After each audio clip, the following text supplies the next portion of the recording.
Не писать стихов мне и романов, не читать фантастику в углу.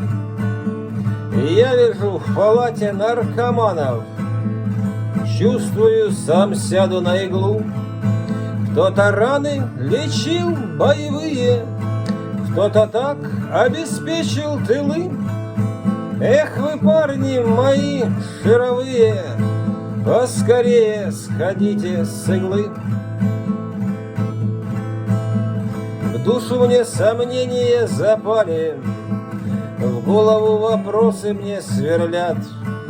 И я лежу в палате, где глотали, нюхали, кололи все подряд.